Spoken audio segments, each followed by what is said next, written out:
In 1453, as Constantinople's final convent walls crumbled under Ottoman siege, Sister Theodora faced an impossible choice, not between life and death. That would have been merciful. She faced something the human mind wasn't designed to process, a fate so horrifying that 64 years later, the Vatican would issue a secret decree allowing nuns to end their own lives rather than endure what she was about to experience. And here's what will haunt you. She didn't choose martyrdom. She didn't choose escape. What she chose, what thousands were forced to choose, reveals a darkness in history that scholars have deliberately buried for centuries. Because when we say worse than death, we don't mean it as poetry. We mean it as historical precision. The fall of Constantinople wasn't just a military conquest. It was a collision between two absolute worldviews, two incompatible understandings of what a woman could be. For the Ottomans, sweeping through Eastern Europe between 1299 and 1683, every conquered city presented the same question. What do you do with Christian nuns? Not peasant women, not noble women, but women who had taken permanent vows of virginity, who had symbolically married Christ himself, who represented something that didn't exist in Islamic tradition. They were a theological paradox wrapped in a strategic problem, and the solutions Ottoman commanders developed, first in Constantinople, then across the Balkans, then deep into Hungarian territories. Each one became progressively more psychologically devastating than the last. Your history textbook told you the Ottoman Empire was relatively tolerant, that Christians lived as protected minorities who paid extra taxes but could practice their faith. And for the average person, that contains a sliver of truth. But nuns weren't average. They were living symbols of Christian devotion, and they had to be erased, not just killed, but unmade. What happened to them in the imperial palace, in provincial governors' households, in the shadow spaces between two civilizations, reveals a systematic campaign of spiritual destruction that modern historians have only recently begun to piece together. We have names for maybe 30 of them.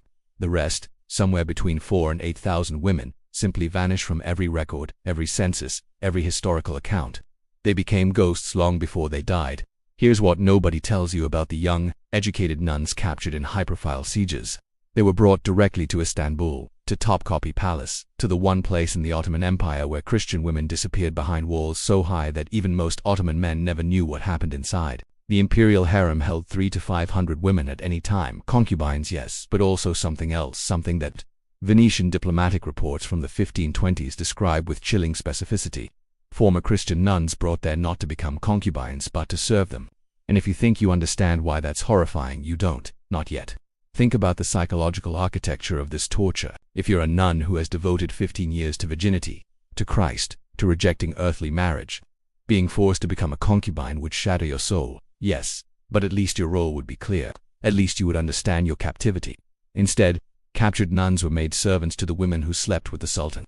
Their job was to dress those women in silk garments, to prepare chambers where Islamic prayers were performed before intimate encounters, to change the sheets afterward. You're not being violated directly. You're being forced to facilitate violation as defined by your own theology. You're measuring waists, serving wine, cleaning beds that smell of what you've spent your life rejecting.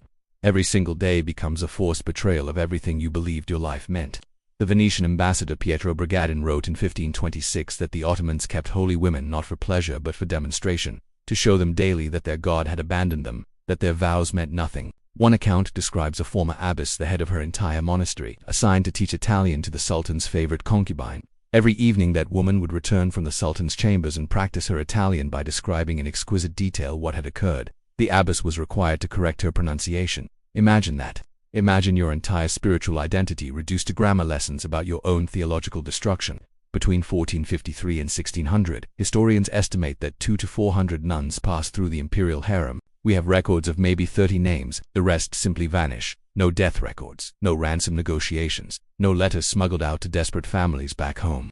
Just silence that echoes across centuries. And here's what makes it unbearable.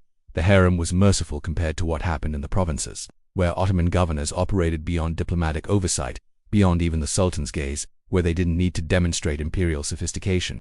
They just needed to erase Christianity one convent at a time, and they had all the time in the world to perfect their methods. If this story has gripped you, if you want to see more suppressed historical truths that textbooks won't teach, subscribe right now.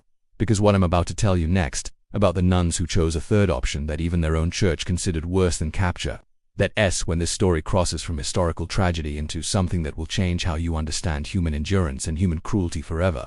In 1537, in the city of Thessaloniki, a woman named Sister Maria stood trial for apostasy. Her crime: she was caught praying in Greek. But here's the detail that reveals the nightmare. She had publicly converted to Islam 7 years earlier. For 7 years she had been two people simultaneously. By day Fatima wearing a hijab, praying in Arabic, making Turkish coffee, speaking about Islam with enough familiarity that neighbors believed her conversion genuine. By night Sister Maria, with a tiny cross hidden in her sleeve, whispering prayers in Greek to a God she terrified had abandoned her for her daytime betrayal. 7 years of monitoring every word, every gesture, every prayer. 7 years of playing a role so convincing that even her Muslim neighbors testified at her trial they had never suspected her faith. The penalty for this double life, for being discovered with a small wooden cross sewn into her mattress, was impalement, designed to take not hours but days, because the message wasn't "don't be Christian," it was "don't pretend to be Muslim while staying Christian." Thousands of nuns lived this way, caught between two gods and belonging to neither. They survived 10, 20, even 30 years of this psychological torture, believing that secret faith was better than no faith, that pretend submission was better than death. But in 1542, Pope Paul III issued a decree stating that nuns who converted even under duress were spiritually dead and couldn't be readmitted to convents even if they escaped. Think about that brutal mathematics. You survive years of secret worship, you finally escape to Christian territory. Your own church tells you that you're damned anyway. And still they chose this path, still they lived as ghosts in their own bodies because the alternative, what happened to the nuns who were designated as mothers of children in Ottoman households, that was something the human mind simply couldn't accept and remain intact. In 1492, exactly 39 years after Constantinople fell, a letter was smuggled out of Adorn written on pages torn from a gospel book. It began, "I am Helena, once abbess of the convent of Theotokos in Constantinople. I am 62 years old. I have been captive for 39 years, and I am writing this because I will soon be dead, for 331 years. That letter remained classified in Vatican archives, filed under testimonies of the fallen, read by exactly 11 senior church officials and deemed too disturbing for historical record. What Sister Helena described in those pages, the fate of her young sisters designated for breeding the children taken at 7 or 8 years old, to be trained as the next generation's enforcers. The systematic transformation of Christian nuns into mothers of Ottoman children finally reached Rome in 1493, and 1 year later, church officials began quietly discussing what they called alternative means of escape. In 1517, under Pope Leo X, the Vatican issued Decretum de Extremis, the decree on last measures. It was never publicly announced.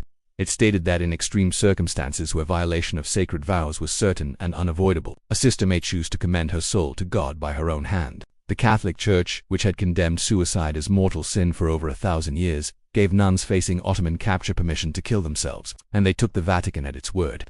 During the siege of Vienna in 1529, 31 nuns at the convent of St. Clara barred their doors, soaked the building in lamp oil, and chose burning alive over capture. The same pattern repeats across siege after siege. Mysterious fires that started from inside, fires that killed everyone and left no survivors. These weren't accidents, they were mass suicide pacts, sanctioned by secret church decree, carried out by women who believed that flames were more merciful than what Sister Helena had described in her letter. Between 1450 and 1550, approximately 12 to 15,000 nuns vanished from Byzantine and Balkan records. Some burned, some converted and lost their minds living double lives. Some bore children to Ottoman officers and watched those children grow up to manage the next generation of captive Christian women. And some, like Sister Theodora, simply disappear into documentary shadow. Real enough to be glimpsed occasionally in Venetian merchant reports or Ottoman tax registers, but never quite in focus, never with names. They existed in a space worse than death because death would have made them martyrs. What happened to them made them ghosts, erased from history, erased from their own identities, erased so thoroughly that we're still discovering the evidence of their existence 6 centuries later, written in genetic signatures in classified Vatican documents, in the mathematical impossibility of 227 convents that appear in Ottoman records with detailed architectural descriptions, but population 0. That's the punishment worse than death. Not what they did to your body, what they did to your ability to ever be remembered as having existed at all. Leave a comment below and tell me, should historians continue uncovering these buried stories, even when they're this dark, or are some truths too painful to excavate from history's shadows?